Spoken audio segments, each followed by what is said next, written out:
बहुजन हिताय बहुजन सुखाय। আজকের দিনে 1956 সালের 6 ডিসেম্বর বাবা সাহেব আম্বেদকর আমাদের থেকে চলে গেছেন। কিন্তু আজও আমরা বাবা সাহেবের কাজ সম্পর্কে অবগত নেই। আমরা যদি কারো কাছে জিজ্ঞেস করি বাবা সাহেব সম্পর্কে যে তুমি কি জানো, তা আমরা প্রথমেই একটা কথা বলি, সংবিধানের কথা। বাকি যদি বলা আর কি করো, তো বহুজন সমাজ পার্টি যারা করেন তারা হয়তো আর দু চারটা কিছু বলতে পারবেন, কিন্তু বাবা সাহেবের বাকি কাজ সম্পর্কে আমাদের অবগত নই আমরা। তো সেই ব্যাপারে এক ব্যক্তিকে,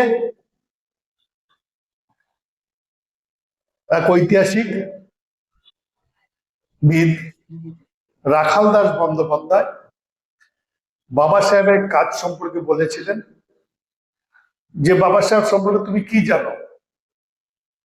তো সেই ব্যক্তি উত্তর দিয়েছেন যে সংবিধান। তখন রাখাল দাস বন্দ্যোপাধ্যায় তাকে বলেছিলেন যে সংবিধান,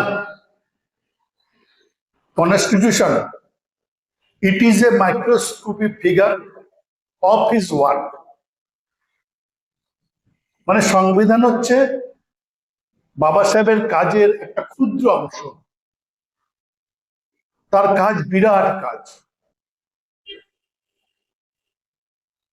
এই যে বিরাট কাজ তিনি করে গেছে তার জ্ঞানের ভান্ডার দিয়ে, সেই জ্ঞানের কারণে সারা বিশ্বের দেশ, রাষ্ট্রসংঘ বাবা সাহেবের জন্মদিনকে জ্ঞানের দিবস হিসেবে ডিক্লেয়ার করেছেন। 14ই এপ্রিল জ্ঞানের দিবস, নলেজ ডে হিসাবে ডিক্লেয়ার করেছে। কারণ বাবা সাহেবের মধ্যে জ্ঞানী ব্যক্তি পৃথিবীতে দ্বিতীয়টা নেই। তাই আজকে এই 6 ডিসেম্বরে বাবা সাহেবের পরিনির্বাণ দিবসে আমাদের উচিত বাবা সাহেব সম্পর্কে আমাদের পরিবার এবং আমাদের পরিচিত লোকের কাছে বাবা সাহেব সম্পর্কে চর্চা করা উচিত। কারণ ভারতবর্ষে প্রায় 90% মানুষ যারা এই দেশের সমাজ ব্যবস্থায় জাতপাতের কারণে পিছিয়ে পড়া, অর্থনৈতিকভাবে, সামাজিকভাবে এবং শিক্ষাগতভাবে যাদেরকে পিছিয়ে রাখা হয়েছে, সেই সমাজের যে আজকে উত্থান, সেই উত্থানের প্রেক্ষাপট হচ্ছে বাবা সাহেব আম্বেদকর। বাবা সাহেবের কারণে আজকে আমরা যেটুকু আমাদের উত্থান হয়েছে, মানুষ হিসেবে বাঁচার যে অধিকার আমরা পেয়েছি, সেটা বাবা সাহেব আম্বেদকরের কারণে। তো সেই বিষয়ে বলতে গিয়ে, বাবা সাহেব বলতে গিয়ে, যে ইংরেজ রাজত্বের সময় এই পিছিয়ে পড়া সমাজ মানুষ হিসেবে বাঁচার জন্য যে অধিকার দরকার, সেই ব্যাপারে ইংরেজ সরকারের কাছে, ইংরেজ রাজত্বের সময়কালে তাদের কাছে সমস্যা নিয়ে গেছেন। ইংরেজ সরকার যতখানি পেরেছেন তার সমাধানের চেষ্টা করেছেন। ইভেন গোল টেবিল বৈঠকও আমাদের জন্য যে ভোটাধিকার,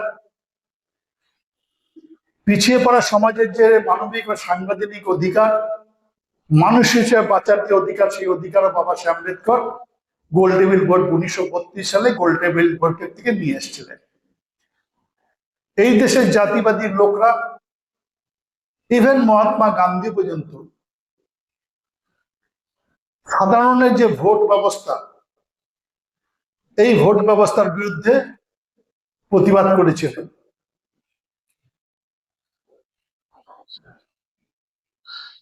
কোনো কোনো বড় বড় কংগ্রেস নেতা বলতে যে কৃষক, চাষি, এই পিছিয়ে পড়া সমাজ পার্লামেন্টে গিয়ে হাল চালাবে। কিন্তু বাবা সাহেবের যুক্তি অনুসারে ইংরেজ সরকার সার্বিক যে ভোটাধিকার আজকে আমরা দিই, সেই ভোটাধিকার ইংরেজ সরকার 1932 সালে মেনে নেয়। 1935 সালে যে সেকেন্ড ইন্ডিয়া অ্যাক্ট হয়, সেই অ্যাক্ট অনুসারে সার্বিক যে ভোটাধিকার, ভোটার লিস্ট তৈরি করে ভোট হয়, সেই ভোট ব্যবস্থা 1937 সালে হয় এবং সার্বিকভাবে ভোট। আজকে যে ভোট ব্যবস্থা আমরা দিচ্ছি সেটা 1937 সালে প্রথম আমরা ভারতবর্ষের বুকে আমরা ব্যবহার করি। আমাদের পূর্বপুরুষরা ব্যবহার করে, ভোটাধিকার ব্যবহার করে, সার্বিক ভোট। এবং আমাদের যে অধিকার, সংরক্ষণের যে অধিকার, সমস্ত জায়গায় আমরা যাতে আমাদের সমান সকল অধিকার পাই, সেই ব্যবস্থা বাবা সাহেব সংরক্ষণ ব্যবস্থা করা। এবং ইংরেজ যখন এই দেশ থেকে চলে যাওয়ার সিদ্ধান্ত নেয়, তখন এই দেশটা কারা চালাবে, কিসের মাধ্যমে চলবে? সংবিধান লাগবে, আইনের বই লাগবে। সেই ব্যাপারে গণপরিষদ তৈরি করার সিদ্ধান্ত নেওয়া হয়। ইংরেজ সরকার সিদ্ধান্ত নেয় যেহেতু 46 সালে সাধারণ নির্বাচন হয়ে গেছে প্রাদেশিক ভাবে, সেই জন্য গণপরিষদ নির্বাচনের জন্য এমএলএদের ভোটের মাধ্যমে, প্রাদেশিক এমএলএদের ভোটের মাধ্যমে গণপরিষদের মেম্বার নির্বাচিত হবে। 1946 সালে বাবা সাহেব শিডিউল কাস্ট ফেডারেশনের পার্টি, যেটা সেই পার্টি থেকে সারা ভারতবর্ষে একজন মাত্র এমএলএ জিতেছিলেন। বর্তমান বাংলাদেশে, তখন তো অবিভক্ত বাংলা, বরিশাল থেকে জিতেছিলেন মহাপ্রাণ যোগেন্দ্রনাথ মন্ডল। বাকি কোথার থেকে কোনো এমএলএ জিততে যেহেতু আমাদের সেপারেট ইলেক্টরেট আমরা ধরে রাখতে পারিনি, আমাদের পূর্বে ধরে রাখতে পারিনি, জয়েন্ট ইলেক্টরের কারণে, যুক্ত নির্বাচনী ব্যবস্থার কারণে আমাদের শিডিউল কাস্ট ফেডারেশন এমএলএ বেশি ভোট পাওয়া সত্ত্বেও তারা জেতেনি, সাধারণ ভোটের কারণে জেতেনি। তো গণপরিষদ নির্বাচিত হতে গেলে এমএলএদের ভোট দরকার। কিন্তু বাবা সাহেবের পার্টির এমএলএ ভারতবর্ষে শুধু একটা জায়গা আছে, সেটা হচ্ছে মহাপ্রাণ যোগেন্দ্রনাথ মন্ডল, বরিশালের, বাংলায়। এবং বাংলায় এখানকার একটা সিদ্ধান্ত বা অলরেডি সিদ্ধান্ত হয়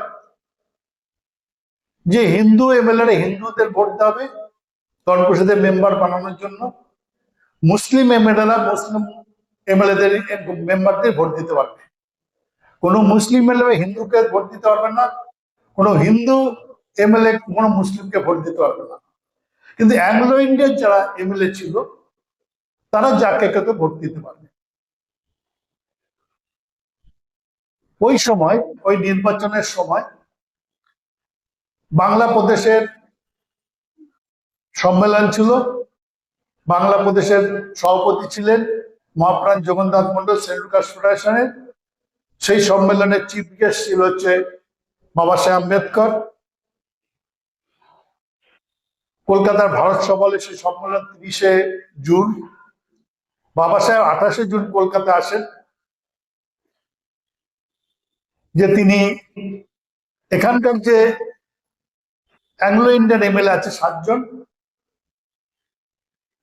ইংরেজ সরকারের সাথে কথা বলে তারা যদি ভোট দেয়, কারণ তাদের কোনো বাধা ছিল না। কিন্তু বাংলায় এসে বাবা সাহেব দেখেন যে অ্যাংলো ইন্ডিয়ান সিদ্ধান্ত নিয়েছে তারা কাউকে ভোট দেবেন না, তারা কোনো ক্যান্ডিডেটও দেবেন না। বাবা সাহেব দুঃখী ছিলেন। মহাপ্রাণ যোগেন্দ্রনাথ মন্ডল বাবা সাহেবকে আশ্বস্ত করেন এবং 1945 সালে গোপালগঞ্জের যে বাবা সাহেবের যাওয়ার কথা ছিল, যে সম্মেলন ছিল, চিফ গেস্ট ছিল বাবা সাহেব, যেখানে বাবা সাহেব যেতে পারেনি, সেই সম্মেলনের যে রেজুলেশন ছিল, শিডিউল কাস্ট মানুষের, তফসিলি সমাজের যে রেজুলেশন, সেটা দেখানোর পরে বাবা সাহেবকে আশ্বস্ত করেন যে আপনি বাংলার থেকে নমিনেশন সাবমিট করেন, আমরা আপনাকে বাংলার থেকে জিতিয়ে পাঠাবো। কারণ ভারতবর্ষে আর কোনো জায়গা নেই, প্রদেশ নেই যেখান থেকে বাবা সাহেবকে জেতানো সম্ভব হবে। 29 তারিখে বাবা সাহেব নমিনেশন সাবমিট করেন। মহাপ্রাণ যোগেন্দ্রনাথ মন্ডল বাবা সাহেব নমিনেশনের প্রস্তাবক ছিলেন। আর সেকেন্ডারি ছিলেন যে রংপুরের রাজবংশী এমএলএ নগেন্দ্র নারায়ণ রায়। 30 তারিখে বঙ্গীয় সম্মেলন হয়। 2রা জুলাই 1946 বাবা সাহেব কলকাতা ছেড়ে চলে যান। মহাপ্রাণ জগন্নাথ মন্ডল আমাদের সমাজের এমএলএ কাছে আপিল রাখেন, তাদের কাছে আবেদন রাখেন, তাদের কাছে যান। কিন্তু এই দেশের বিভিন্ন প্রচার মাধ্যম এবং এই দেশের বিভিন্ন পত্রপত্রিকা এবং জাতিবাদী লোকরা বাবা সাহেব সম্পর্কে কুৎসা, মহাপ্রাণ জগন্নাথ মন্ডল সম্পর্কে কুৎসা এমন ভাবে ছড়ানো হয় যাতে বাবা সাহেব না যেতে। এবং বল্লভভাই প্যাটেল তিনি তো বলেই ফেলেন যে গণপরিষদে যাওয়ার জন্য সমস্ত দরজা এবং জানলা বাবা সাহেবের জন্য বন্ধ করে দিয়েছে। মহাপ্রাণ জগন্নাথ মন্ডল অক্লান্ত পরিশ্রম করে জাতিবাদীদের মুখের উপর থাপ্পড় মেরে বাবা সাহেবকে বাংলা থেকে 6টা ভোট দিয়ে গণপরিষদের মেম্বার বানান। এখানে প্রয়োজন ছিল 5টা ভোটের, বাবা সাহেব পেয়েছিলেন 6টা ভোট।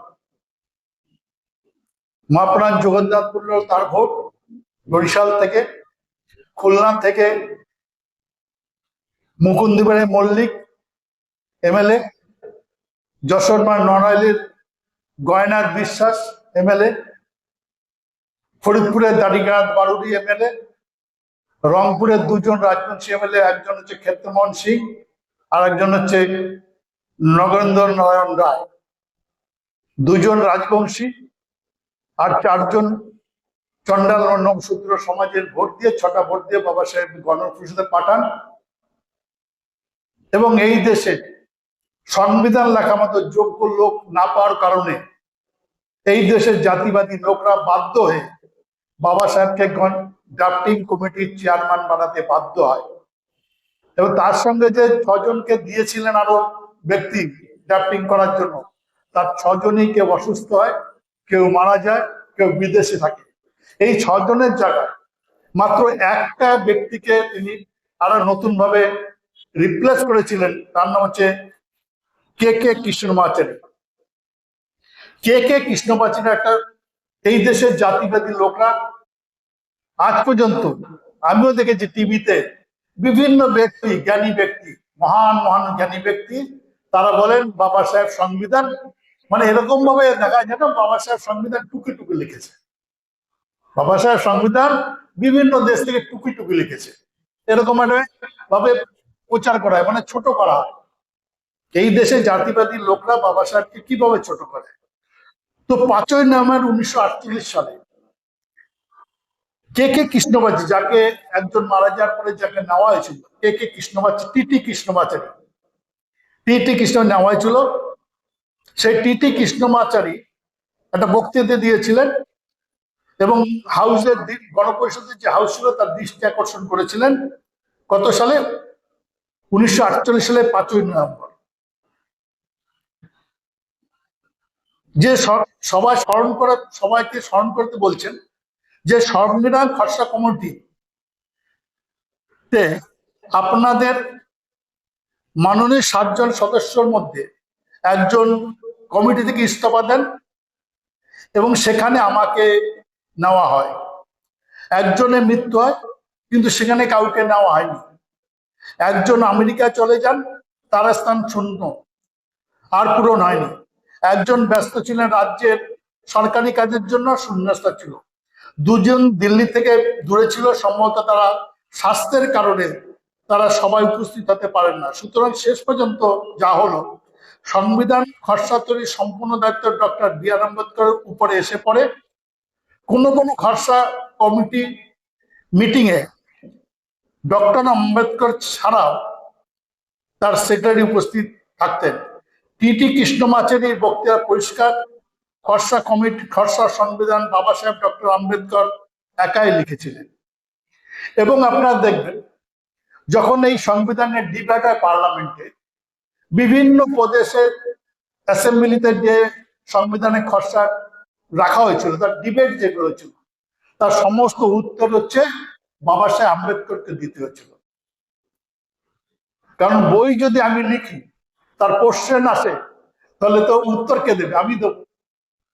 তো সেই জন্য বাবা সাহেবকে ছোট করার জন্য এই দেশের জাতিবাদী লোকরা কিভাবে একজন যোগ্য ব্যক্তিকে অযোগ্য বানাতে চেষ্টা করে, আর ওরা ওদের সমাজে অযোগ্য ব্যক্তিকে মিথ্যা কথা বলে যোগ্য বানায়, আমাদের মাথার উপর চাপিয়ে দেয়। তো সংবিধান লিখে আমাদের জন্য সমস্ত অধিকার দিয়ে গেছেন, এবং উনি বাবা সাহেব আম্বেদকর ব্রিটিশ সরকারের সেন্ট্রাল গভর্নমেন্টে যখন সচিব ছিলেন, লেবার এবং সচিব ছিলেন, তখন তিনি আমাদের জন্য যে যারা কমিউনিস্ট পার্টি করে তারা বলেন যে যে লেবারদের জন্য, কর্মচারীদের যে অধিকার, সেই অধিকার বাবা সাহেব আম্বেদকর 1942 সাল থেকে 46 সালের মধ্যে বাবা সাহেব সমস্ত অধিকার দিয়ে গেছে। লেবারের আইন যত আছে, সমস্ত আইন, কর্মচারীর যত আইন আছে, সমস্ত আইন বাবা সাহেব আম্বেদকর করে গেছে, সেটা ইংরেজ জামানার সময়। তো এইভাবে যদি আমরা চর্চা করি, তাহলে দেখা যাবে বাবা সাহেব আম্বেদকর শুধু আমাদের জন্য, সংবিধান শুধু আমাদের জন্য লেখেননি, শিডিউলদের লেখেনি, সংবিধান ভারতবর্ষের জন্য লিখেছে এবং সমস্ত লোকের জন্য লিখেছে, যার কারণে ভারতবর্ষের বিভিন্ন ভাষাভাষীর লোক, বিভিন্ন জাতির লোক, একটা জাতি আরেকটা জাতিকে ঘৃণা করে, সে সমস্ত জাতিকে একত্রিত করে রেখেছে বাবা সাহেবের সংবিধান। আর এই সংবিধানকে এই দেশের জাতিভেদী লোকরা, বিশেষ করে বিজেপি RSS লোকরা, সেইটা ভেঙে ভারতবর্ষকে টুকরো টুকরো করতে চায়, ভারতবর্ষকে ছোট করতে চায়, এবং পুনরায় ওরা মনুষ্য সংবিধান লাগু করতে চায়, যে সমস্ত অধিকার থেকে শূদ্র সমাজকে বঞ্চিত করার জন্য যে প্ল্যান, সে RSS বা বিজেপির চেষ্টা করছে। তার থেকে রক্ষা করতে গেলে বাবা সাহেবকে ভারতবর্ষের মানুষের মধ্যে তুলে ধরতে হবে। সবচেয়ে আশ্চর্যের বিষয় যে বিশ্ব রাষ্ট্রসংঘ, বিশ্বের সমস্ত দেশ যেখানে বাবা সাহেবকে তার জন্মদিনকে জ্ঞানের দিবস হিসেবে পালন করে, মানে জ্ঞানী ব্যক্তি, ভারত পৃথিবীর শ্রেষ্ঠ জ্ঞানী ব্যক্তি, সেই জ্ঞানী ব্যক্তির মূর্তি ভারতবর্ষে, এই দেশের পৃথিবীর নাম্বার 1 উগ্রবাদী, নাম্বার 1 আতঙ্কবাদী লোকরা সেই মূর্তি ভাঙে। তো বলেন তো, যে এর চেয়ে উগ্রবাদী লোক পৃথিবীতে আছে? যে একজন পৃথিবীর শ্রেষ্ঠ জ্ঞানী ব্যক্তির মূর্তি, এই দেশের শ্রেষ্ঠ, পৃথিবীর শ্রেষ্ঠ উগ্রবাদী লোকরা, উগ্রবাদী মানে আতঙ্কবাদী লোকরা পৃথিবীর শ্রেষ্ঠ জ্ঞানী ব্যক্তির মূর্তি ভাঙে। এটাই হচ্ছে ভারতবর্ষের একটা আশ্চর্যজনক সভ্য সমাজ ব্যবস্থা। এই সমাজ ব্যবস্থা ধ্বংস করে মানবতাবাদী, যেটা বাবা সাহেবের আম্বেদকর মানবতাবাদী সংবিধানের যে সমাজ ব্যবস্থা, সেই সমাজে স্থাপন করার জন্য আগামী দিনে বহুজন সমাজ পার্টি ভোট দিয়ে এদেশে রাজা বানাবেন। এবং গুরু চারটে করে কথা, যে জাতি রাজা নেই সেই জাতি তাজা নেই, এই বলে আমার বক্তব্য শেষ করছি। ছোট্ট বক্তব্য। জয় ভীম, জয় ভারত।